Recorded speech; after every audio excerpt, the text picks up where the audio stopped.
From having a pride flag displayed on your desk to just doing your job prosecuting bad guys, seemingly anything and everything is now a fireable offense in the eyes of the Trump administration. MSNBC has new reporting last night that an FBI agent trainee was fired for simply having a pride flag at his desk in a California field office last year. From that reporting, quote, the trainee, who previously worked as an FBI support specialist in Los Angeles, received a letter dated October 1st and signed by FBI Director Kash Patel, claiming he had displayed an improper political message in the workplace during his assignment in California under President Joe Biden. That's according to a copy of the letter shared with MSNBC. The agent trainee, who had most recently been assigned to the FBI Academy in Quantico, won an Attorney General's Award in 2022 in recognition of his work. The FBI did not respond to a request for comment. Just last week, Kash Patel fired at least 15 agents who bent a knee during the George Floyd protests outside federal buildings in Washington, D.C. What NBC News reports was a, quote, tactic meant to de-escalate the conflict, end quote. We're back with Carol, Michael, and Angelo. Carol, this is your reporting. Take us through it.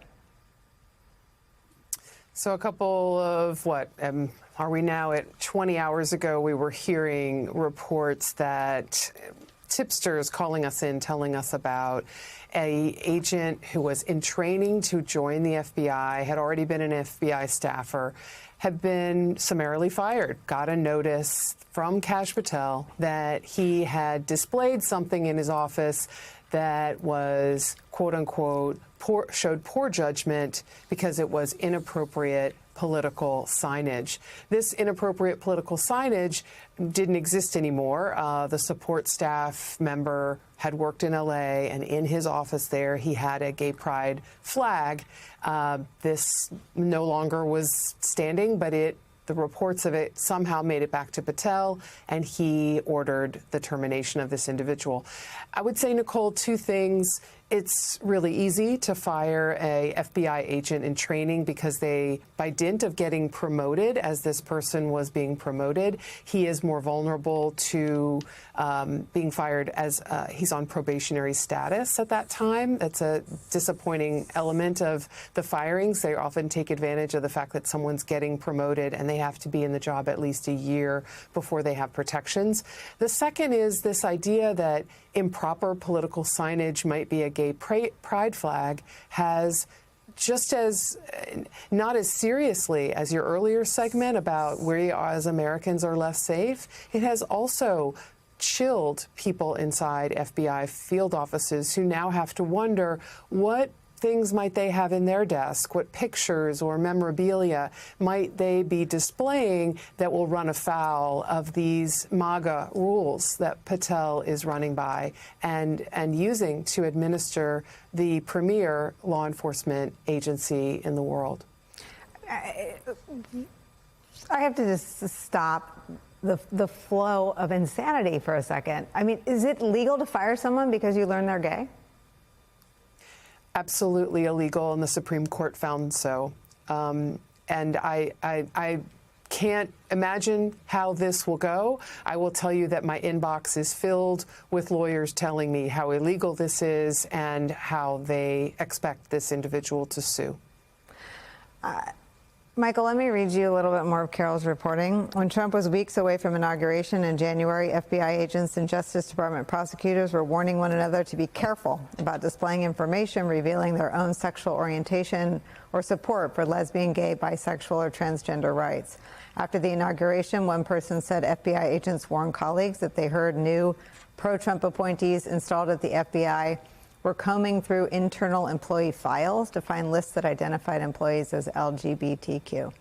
Tell me what happens, just in sort of your investigative profile skill set, what happens to people that they think a moment will never end, that they're combing through personnel files trying to ascertain the sexual orientation of employees at the FBI?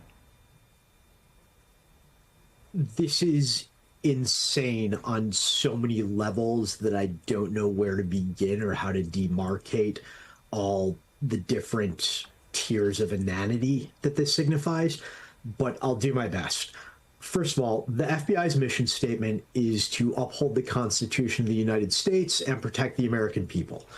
The Constitution has certain guarantees under the First and 14th Amendment that protects people's right to speak and protects their sexual orientation.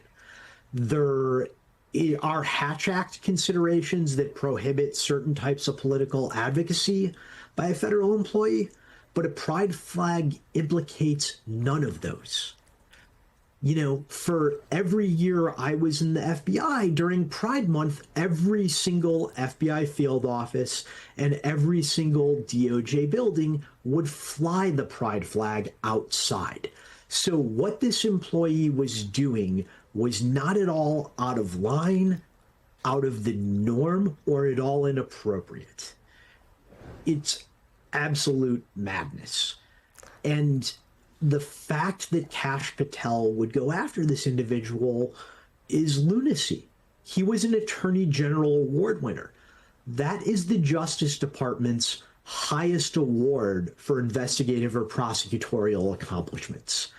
I spent the first portion of my career in the same office as this individual.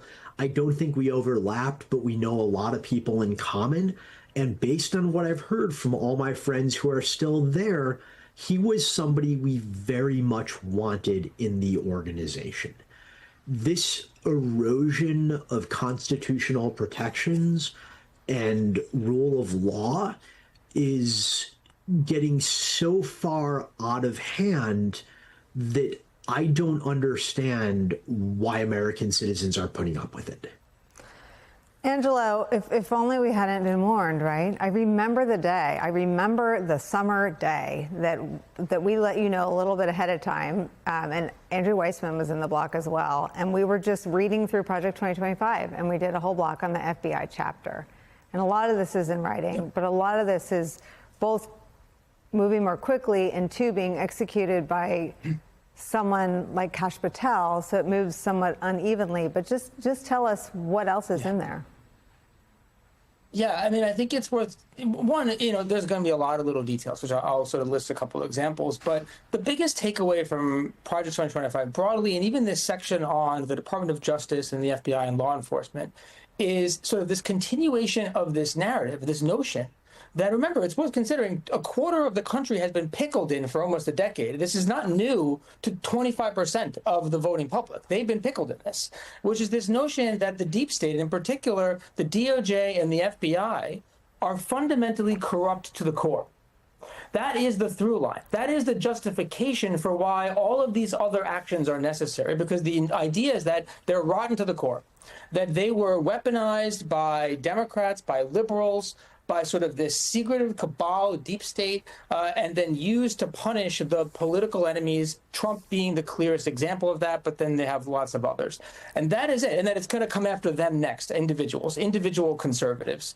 And that narrative, and that it percolated for all before Trump's first term, during his first term, and then right through Project 2025. I mean, it is right at the very beginning. It is the entire rationale for everything. And the solutions that they propose is a gutting. I mean, they literally, they describe a massive gutting, a total overhaul from top to bottom. And the orientation for that overhaul is not to identify tweaks here and there and say, oh, well, we can be more efficient, we can reprioritize around certain types of law enforcement for national security or otherwise. No, the entire orientation is around how do you both, one, as rapidly as possible restore pre-Watergate norms, which is to disabuse people and the public from this notion that the president cannot be involved in the DOJ. That's step one.